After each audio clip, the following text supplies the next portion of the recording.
जम्मू कश्मीर में आज एक ऐसी तस्वीर दिखी है जिसने पाकिस्तानी प्रोपेगेंडा को तहस नहस कर दिया है।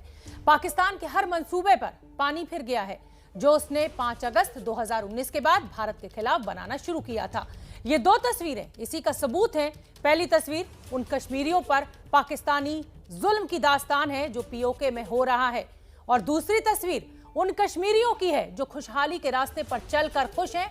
पाकिस्तानी कब्जे वाले कश्मीर में आजादी के नारे लग रहे हैं, पाकिस्तानी झंडा उतारा जा रहा है। इधर जम्मू कश्मीर में अनुच्छेद 370 हटने का असर वहां के खिलखिलाते चेहरों पर साफ देखा जा सकता है। आज यहां पर 24 देशों के राजदूत इसी नए जम्मू कश्मीर को देखने आए हैं।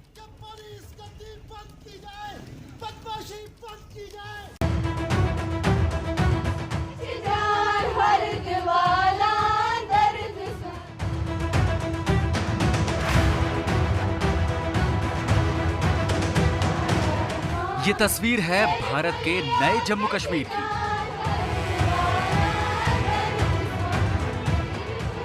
ये तस्वीर है विकसित हो रहे जम्मू कश्मीर की। ये तस्वीर है आतंक और उसके आका पाकिस्तान के मुंह पर जड़े तमाचे की। अनुच्छेद 370 हटने के करीब 1.5 साल बाद कई देशों के विदेशी राजदूत आज जम्मू कश्मीर में अलग अलग जगहों पर गए, जहां वो इस बात का जायजा ले रहे हैं कि जम्मू कश्मीर के हालात कैसे हैं। वो देख रहे हैं कि भारत ने अपने राज्य जम्मू कश्मीर में किस तरह विकास को रफ्तार दे दी है। ये उस वक्त की तस्वीरें हैं जब राजदूतों का दल कश्मीर हैंडीक्राफ्ट और ड्राई फ्रूट्स की दुकानों पर पहुंचा। इंटरनेट बहाली और डीडीसी चुनावों के बाद जम्मू कश्मीर की स्थिति का मूल्यांकन करने France, Spain, Sweden, Italy, Bangladesh और मलेशिया सहित 24 देशों के राजदूत जम्मू कश्मीर आए हुए हैं। 23 सदस्यीय विदेशी राजनयिकों का दल इस समय जम्मू कश्मीर में मौजूद है और वो विभिन्न लोगों से मिल रहे हैं। आज सुबह तकरीबन 10 बजे के करीब 23 राजनयिक, जिनमें से 11 जो है अफ्रीका से है, 9 मध्य अमेरिका और दक्षिण अमेरिका से, और जबकि आसियान और अन्य देशों के कुछ एनवॉयज हैं जो यहाँ पे पहुँचे हैं। आज सुबह तड़के एयरपोर्ट पहुँचने के बाद वो तुरंत ही मागाम चले गए जो बड़गाम में पड़ता है, और वहाँ पे डीडीसी और बीडीसी जो कार्यकर्ता हैं उनसे मिले, उनसे बातचीत की, और कहा हम पे बिजनेस कम्युनिटी वगैरह से भी मिले, उनसे भी बातचीत की।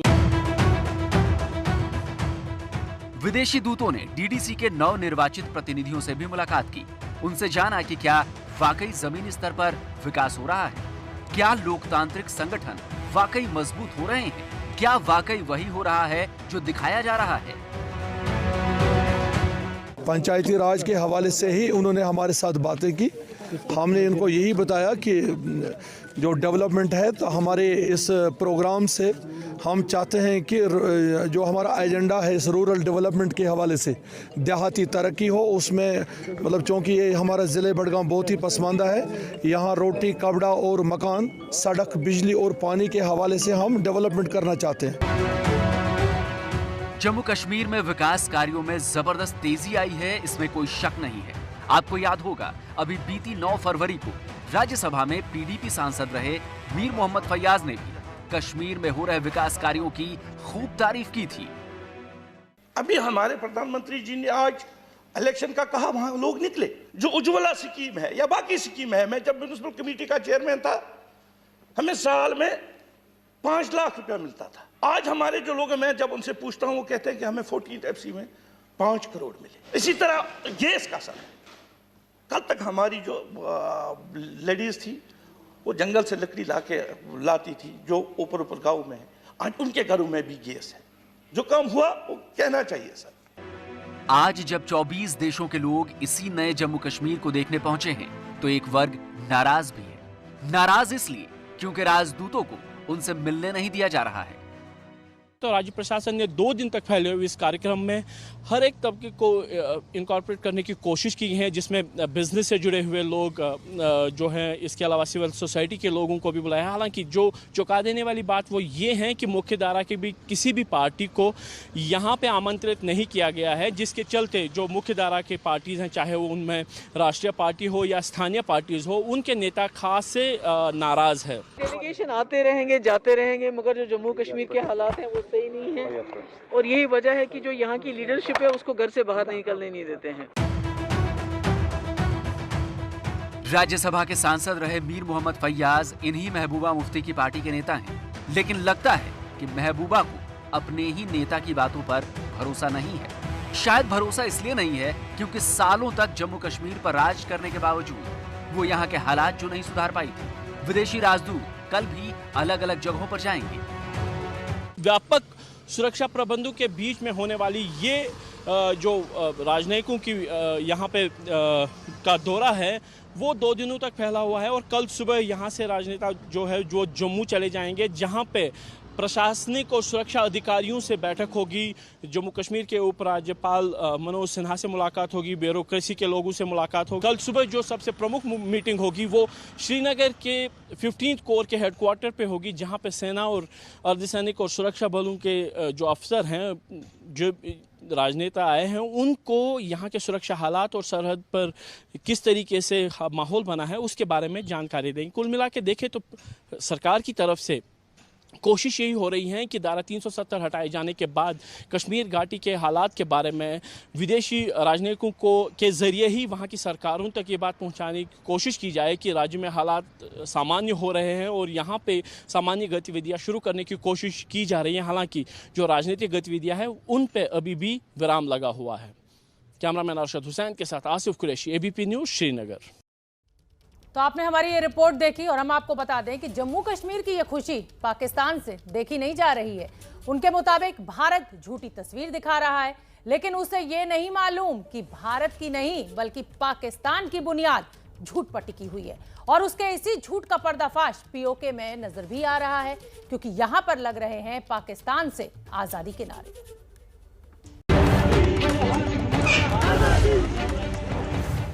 आजादी के नारे लग रहे हैं।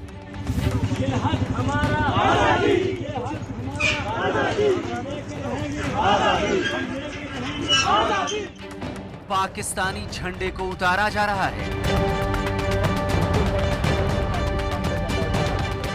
पाकिस्तानी सरकार के खिलाफ नारेबाजी हो रही है।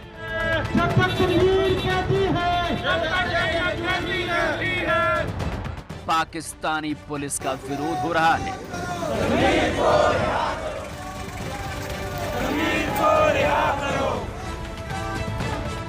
क्योंकि पाकिस्तानी कब्जे वाला कश्मीर पाकिस्तान से आजादी मांग रहा है।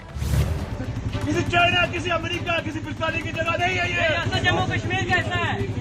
क्योंकि पाकिस्तानी कब्जे वाले कश्मीरी पाकिस्तान के जुल्म सितम से तंग आ चुके हैं।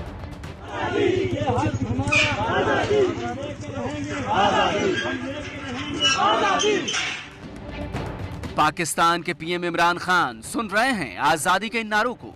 ये POK में लग रहे हैं, वही POK जिस पर आपने गैर कानूनी तरीके से कब्जा कर रखा है।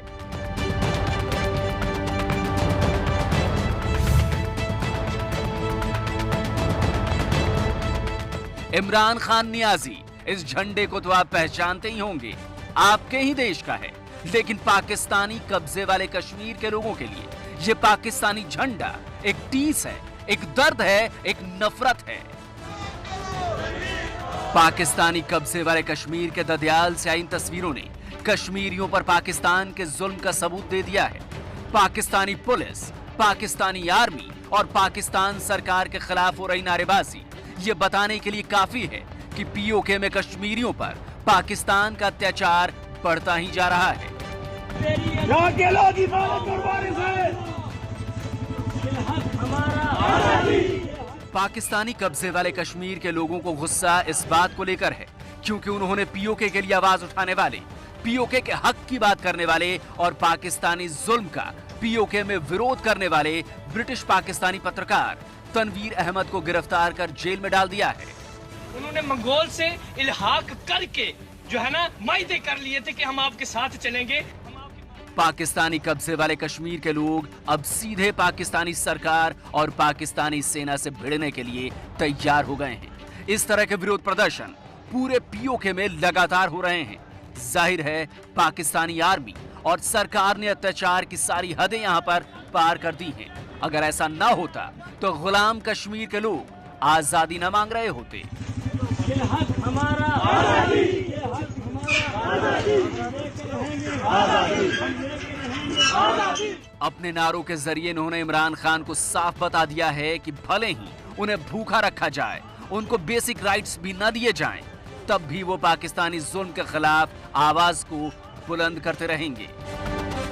इस देश की वसादत से हम कहना चाहते हैं कि पुलिस गद्दी बंद की जाए, बदमाशी बंद की जाए, वरना याद रखो कि कल के बाद हमारे साथी अनाउंसमेंट करेंगे कि कल के बाद ये दायरा इस जहाज का दायरा इख्तियार फैलेगा, फिर आपको पता चलेगा। पीओके में पाकिस्तानी झंडे के लिए इतनी नफरत और आजादी की मांग बता रही है कि कश्मीरियों को पाकिस्तान किस तरह दोयम दर्जे का समझता है। उनके खिलाफ पाकिस्तान किस हद तक जा सकता है। पत्रकार तनवीर अहमद को गिरफ्तार किए हुए 6 महीने से ज्यादा हो चुके हैं, लेकिन अभी तक इसकी जांच के लिए कोई भी जुडिशियल ट्रायल का काम शुरू नहीं हुआ है।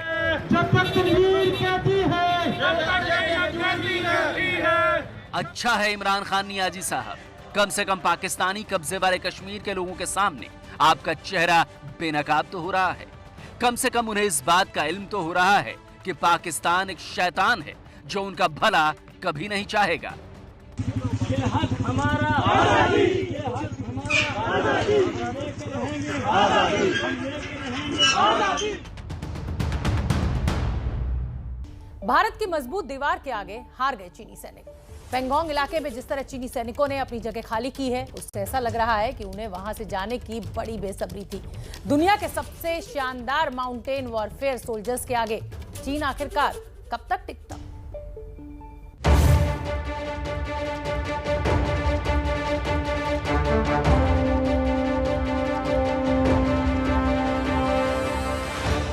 चीनी सेना के पीछे हटने की ये तस्वीरें सबूत हैं भारतीय सेना के शौर्य और अदम्य साहस की।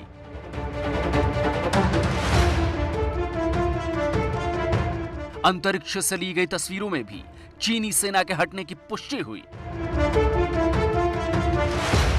फिंगर 7 पर बनाए मिसाइल बेस और तोपखाने को भी चीन ने वापस हटा लिया है।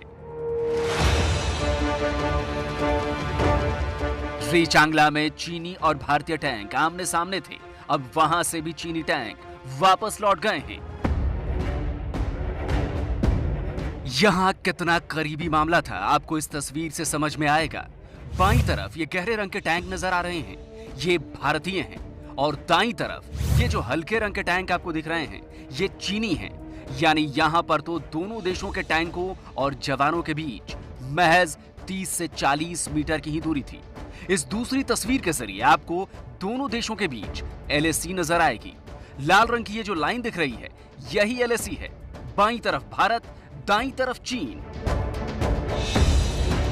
10 महीने से LAC पर चीन और भारत के सैनिक आंखों में आंखें डाले डटे हुए थे, लेकिन जो दीवार भारतीय फौज के जवानों ने बनाई थी, वो ऑल वेदर वाली दीवार थी।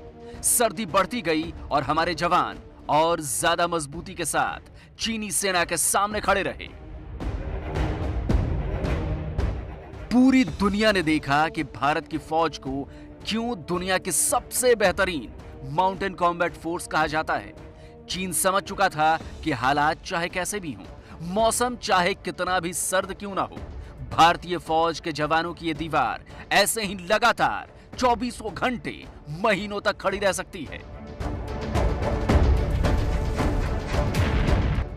जानकारी के मुताबिक चीनी सेना के सैनिक पिछले करीब 10 महीने से फिंगर एरिया में तैनात थे और अब सिरजैप और खुरनाक फोर्ट की तरफ जा रहे हैं। सिरजैप में चीनी सेना की स्थायी चौकी है और खुरनाक फोर्ट में PLA आर्मी की छावनी है। सूत्रों की माने तो फिंगर एरिया में चीनी सेना के अब कुछ ही टेंट और बैरक रह गए हैं। वो सब भी अगले कुछ दिनों में बिल्कुल साफ हो जाएंगे, क्योंकि फिंगर एरिया में डिसएंगेजमेंट के 1 हफ्ते के भीतर ये इलाका पूरी तरह से साफ करना है। चीनी सेना को फिंगर 4 से फिंगर 8 तक का पूरा इलाका खाली करना है। चीन को पिछले 9 महीने में विवादित इलाके में बनाए डिफेंस निर्माण को भी तोड़ना है। इसी तरह भारतीय सेना को फिंगर 4 से पीछे हटकर फिंगर 3 पर आना है। फिंगर 3 पर भारतीय सेना की स्थायी चौकी है, जिसे धन सिंह थापा पोस्ट कहते हैं। भारतीय सेना ने मोबाइल से और ड्रोन की मदद से इन वीडियो को बनाया है, क्योंकि डिसएंगेजमेंट समझौते में साफ तौर से लिखा गया था कि जो भी इस दौरान प्रक्रिया होगी उसको वेरीफाई किया जाएगा। भारतीय सेना ने जो डिसएंगेजमेंट के नए वीडियो जारी किए हैं उनमें चीनी सेना पैंगोंग लेक के दक्षिण छोर से भी कैलाश हिल रेंज को खाली कर रही है। पैंगोंग लेक के दक्षिणी छोर से लेकर रेचिनला दर्रे तक करीब 60 किलोमीटर इलाके को दोनों देशों की सेनाओं को खाली करना है, क्योंकि यहाँ पर दोनों देशों की सेनाओं की एक दूसरे से मात्र 40 से 50 मीटर की दूरी थी। यहाँ पर दोनों देशों की आर्मर्ड और मैकेनाइज्ड फोर्सेस यानी टैंक, आईसीवी व्हीकल्स और हैवी मशीनरी तैनात थी। चीनी सेना के टैंक और दूसरे आर्मर्ड व्हीकल्स मोल्डो गैरिसन से कुछ दूरी पर रोटोगो बेस पर जा रहे हैं, तो भारतीय सेना चुशुल ब्रिगेड हेडक्वार्टर और करीब ही लोमा और न्योमा तक पीछे हट गए हैं। इन तस्वीरों से पाकिस्तान को बहुत गहरा धक्का लगा है, क्योंकि उसकी सेना और खुफिया एजेंसी आईएसआई द्वारा चीन और भारत के टकराव को लेकर जो प्रोपेगेंडा चलाया जा रहा था वो बुरी तरह न सिर्फ फेल हो गया है, बल्कि अपनी आवाम और पूरी दुनिया के सामने चीन और भारत के टकराव को लेकर उसके झूठ की पोल भी खुल गई है। संवाददाता नीरज राजपूत की रिपोर्ट।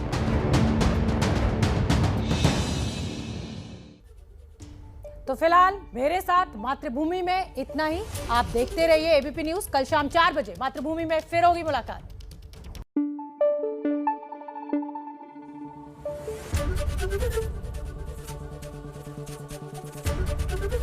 एबीपी न्यूज आपको रखे आगे।